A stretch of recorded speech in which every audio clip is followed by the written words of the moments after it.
Alright folks, and welcome back to the Don's channel. I am the Donfather and I'm now going to be reacting to a video entitled Geography Now, Australia. I've done loads of content on Australia, but it's mostly sport related. But before I start, credit for this video goes to Geography Now, who have done loads of their videos reacted to a lot of different countries. I find them really good videos. Some of the stuff's not 100% accurate in their videos, however, the majority is, and they present it and put it together really well. It's quite funny as well. There's a hint of comedy in there, which is good as well. So anyway, that's Geography Now channel. If you like them, subscribe, guys. This is Australia one, so no more talking. Let's go. Alright everybody, let's just all get it off of our chests. Koalas and kangaroos, boomerangs, didgeridoos, Sydney, Melbourne, Uluru, crocodiles, cockatoos, everything that will kill you, shrimp on Barbies, that's not true, that Vegemite stuff that tastes like poo, coral reefs and platypuses, platypi, what's the plural of platypus? Alright, now let's actually learn about the freaking country. It's time to learn geography. No!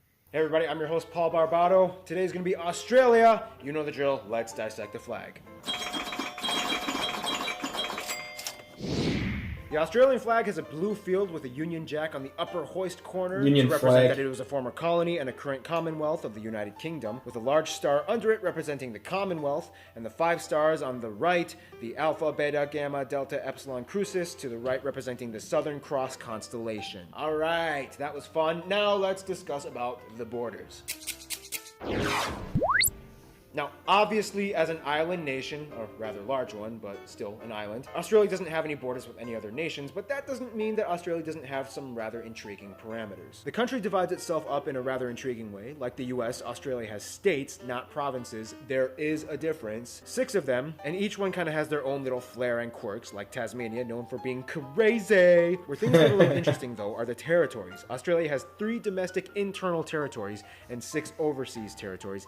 Technically 7 if you include the Australian Antarctic territory, even though the Antarctic Treaty kind of bans anybody from claiming Antarctic soil as their own, which we will find out in future episodes that a lot of countries do a wonderful job at ignoring. The 3 internal territories are Northern Territory, Capital Territory, which is basically just the capital city of Canberra and some extra space around it, and the confusing little tyke Jervis Bay Territory. Jervis Bay was bought and developed to give the inland capital Canberra access to the sea, and eventually Jervis Bay split from the capital. However, it's still counted as part of the capital in elections. It's a little confusing, even though it really doesn't have much going for it, except for a small navy base and beaches that it kind of took from other neighboring towns. The most dramatic border area, though, would have to be the middle of Australia. For years, this slab of land didn't exactly quite know how to distinguish itself and has gone through 4 transitions in the past century. First, it was all South Australia, which didn't quite make sense. No, because you've got the north up there as well. Parts of Australia, so it split into 2, 1 state and 1 territory.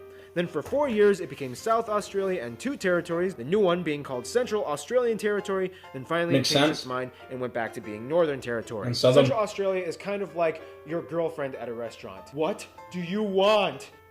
What do you want? It's not that simple! Finally, we reach the overseas territories. Although Australia has over 8,000 islands under its sovereignty, 6 of these islands operate as distinct territories, some of which sustain themselves with permanent populations. They are Ashmore and Cartier, the Cocos or Keelings Islands, Coral Sea Islands, the Heard and McDonald Islands, and the popular holiday spot, Norfolk Island, and the pleasant Christmas Island that gets attacked by huge coconut crabs every year. Finally, Australia is home to arguably the most micronations in the world. Places like the Principality of Wye, Rainbow Creek, the Empire of Atlantium, and more. These nations were developed by either small groups of people or a single person. I've never heard of this. Doing things like protesting taxes and wanted to claim autonomy, or they were just kind of bored and decided to amuse themselves. But still, hey, they tried. All right, now let's talk about the landscape, shall we?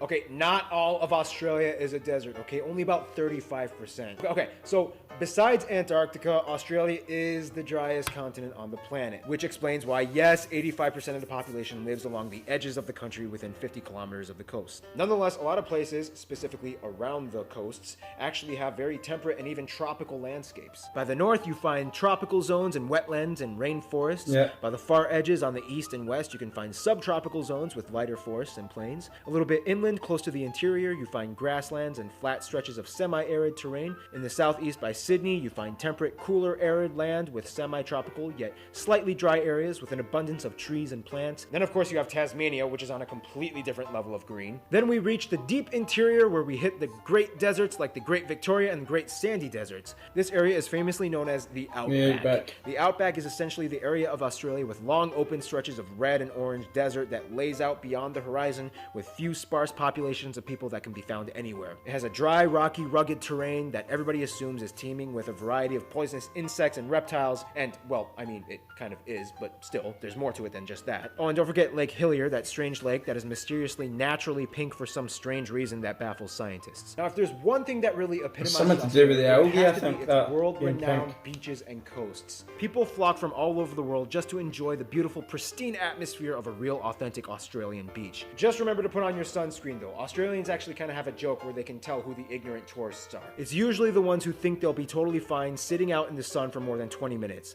Skin cancer rates are actually exceptionally high in Australia, and the population has acknowledged the precautions that they need to take. Now, we all know that Australia is home to some of the most unique and curiously distinct animal species in the world not found anywhere else. However, Australia is also known as the home of many feral species. Australia has over 50 invasive species that were brought over to the land from areas mostly in Europe, and over the course of nearly 1.5 centuries have bred and spread like wildfire all over the country. way. Animals like the European rabbit, red fox, water buffaloes, They didn't have any of this stuff that been brought and here. worst of all, the famous cane toad. They've all gone wild and have cost the Australian government billions of dollars in environmental damages and maintenance. Yeah, I don't really know how to transition into the demographics from this part, so here's demographics.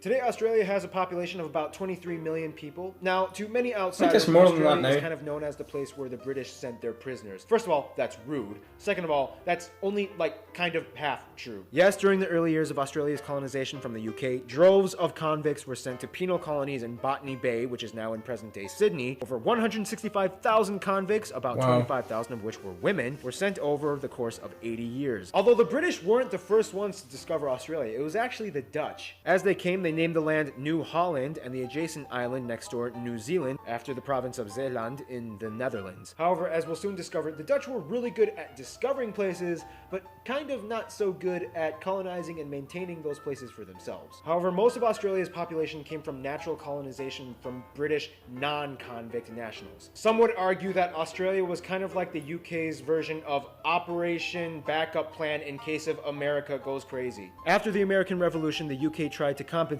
for lost colonies by re-establishing new ones, and Australia was hot on the list. About 85% of the population is European. Asians make up the next largest minority of about 12%, mostly coming from China and India and other Southeast Asian countries like Vietnam and the Philippines. And by the way, yes, Australia does have black people, not many, but before the Federation began, Africans, mostly from sub-Saharan countries like South Africa, Mauritius, Zimbabwe, and Sudan, have historically resided in Australia. It wasn't until the 60s when African assistance programs allowed many Africans to study and eventually move to Australia. Today, they make up about 1% of the population. One demographic of people that commonly gets overlooked, though, would have to be the native Australians, commonly known as the Aborigines, which make up about 3% of the population. Aborigines are a very unique and distinct people group that come from hundreds of different tribes, each with their own language and dialect, spread throughout the north, south, and central regions. Today, Aboriginal rights are a huge hot-button topic in Australian legislation, and about 22% of the land of northern Australia is Aboriginal-owned. In 2013, Aboriginal groups actually banded together and decided to kind of make their own little state called the Murruwarri Republic, independent from Australia. The Australian government, though, doesn't really recognize this claim and just kind of brushes it off with a meh, as long as you don't cause a civil war attitude. Well, as you can see, a lot of people have come to live in Australia, but now let's see how Australia interacts with the rest of the world.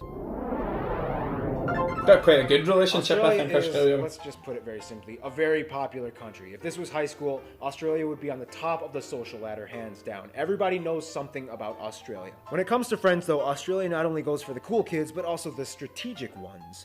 Of course, Australia gets along with many of its Asian neighbor nations, specifically China and India, as large numbers of people from those nations live in Australia, and they do great business with them as well. Australia gets along pretty well with the islands of Oceania, except Fiji. In 2006, Australia refused to back up a military coup that overthrew the government in Fiji, and since then, things have been a little weird between the two countries. In terms of their best friends, though, of course, New Zealand would have to rank in the top level, and they are basically like siblings that share a very similar culture, language, and histories as former colonies, whereas the UK also has a high priority on Australia's entourage as they make up the largest demographic of people ethnically and as migrants in the country. But finally, we reach the USA. The USA and Australia kind of have a little crush on each other. Australia is always there to back up the US in times when allies are necessary, and the US, well, I mean, we Americans, we just love Australians. We love their accents, we love their culture, we love their accents, we love their spunky Australian attitude, and we love their sexy, sexy accents. Almost any Australian that comes to the US is immediately loved and welcome, even if they are slightly sociopathic. One sentence with that accent and we are smitten. We love you, Australia. In conclusion, Australia is just, everybody loves Australia. Stay tuned, Austria is coming up next. Quite a short one in for Geography Now. Obviously that was 4 years old. And they've obviously put more detail into their videos since then. Really good. Good to see. Obviously everybody loves Australians. I didn't realise I had such a good relationship with China though. I knew it wouldn't be bad, but China, obviously India was a former Commonwealth, or is Commonwealth country for former British colony as well. So that relationship's obviously had something to do with the Commonwealth, but obviously America as well being a Western superpower. But as he says, everybody loves the Australians. I don't know what it is. Maybe it's the accent. I think, and I've done a lot of sports videos for about Australia, and I think it's down to the mentality of the people. They're just good people, just normal people that like a laugh, like a drink, like a party. Work hard, just normal working class country that gets along with everyone. Incredibly sporty. I've come to the conclusion that I think, we said 23 million people there in that video. I think it's around 25 now, the last time I checked, but for the size of the country and the population, and bearing in mind most of Australia's population's on the coastal areas, such a massive island, the level that they're playing their sports at, and a wide variety of sports. They are a sports mad nation. Absolutely love it, whether it's in the velodrome, if they're dancing, if they're playing cricket, hockey, whatever. Obviously, rugby league, Aussie rules, my new favourite sport. They're not bad at soccer. Just complete all-round country when it comes to sports. I'm sure I've missed out other sports as well that they're good at, but just giving you a wide picture there of what it's like. Australians are a sports-mad country. He also did touch on the animals. Everybody would go, oh, Australia, spiders, snakes, blah, blah, blah. Obviously, the late, great Steve Irwin made everybody massively aware of the animals and stuff that are in Australia. People knew about kangaroos, koala bears, crocodiles, etc. But his enthusiasm for animals rubbed off, and he was absolutely loved throughout the world, wasn't he? I think even as far back as films like Crocodile Dundee, where Paul Hogan was from Australia, and he's wrestling crocodiles. That just epitomises what people think of Australians. Like, crazy, but funny, jumping on the back of crocodiles. I'm not saying all Aussies do that, but that's like a stereotypical type thing, isn't it? And obviously the shrimp on the Barbie. And I've been told loads of times, nobody puts shrimp on a Barbie. And to be honest with you, why would you put shrimp on a Barbie? I don't know. Get a slab of meat, slap the meat on, get that thing grizzling away, get that thing grilling away, man, and delight. I love a barbecue. But nobody puts shrimp on a Barbie that I know. Never seen it done before. But it's obviously something that they joke about. But Australia, cool people, really love the country, love Aussie rules. If you haven't seen any of my reactions for Aussie rules, check it out. It's going to be a continuous, it's going to continuously feature on my channel without a doubt. I liked a little bit of the history there, showing you how it's called New Holland as well in the video, and then it's obviously changed to Australia, and it says about the Dutch. The Dutch did do an awful lot of discovering of countries around like Southeast Asia, that part of Asia as well, and then obviously down to Australia. But they couldn't colonise, they never colonised. Obviously the British made Australia a real country that it wanted to colonise and use as an overseas territory basically. And obviously they've sent a lot of convicts. I think it said 185,000 convicts, which were male, and then another 25,000 that were women. Not good times if you're a man. Probably not good times if you're a woman either. Getting tortured all the time by I don't know how many men. But anyway, brilliant country. I'm proud that they're a Commonwealth country, and I've got nothing but respect and love for Australia. Stay tuned for more geography now if you like that sort of thing, because I really do. I absolutely love geography. It never really taught us too much about cities' history. They do go into greater detail in the newer videos. I think they should do an updated one, geography now, because they're really, really good. And break it down into further detail, more history, where the British landed, where they like go into a little bit more detail about it, because they do deliver it well, and it is really, really interesting. And Australia's got a lot of stuff to talk about as well. But anyway, that's me rabbited on a little bit too much now. I'm gonna go. Thanks very much for watching. Don't forget, guys, subscribe to the channel if you like watching things like that, and also if you're Australian and you love Aussie rules, I'm gonna be doing loads of it. I absolutely love that sport. Thanks again. I am the Donfather. Peace.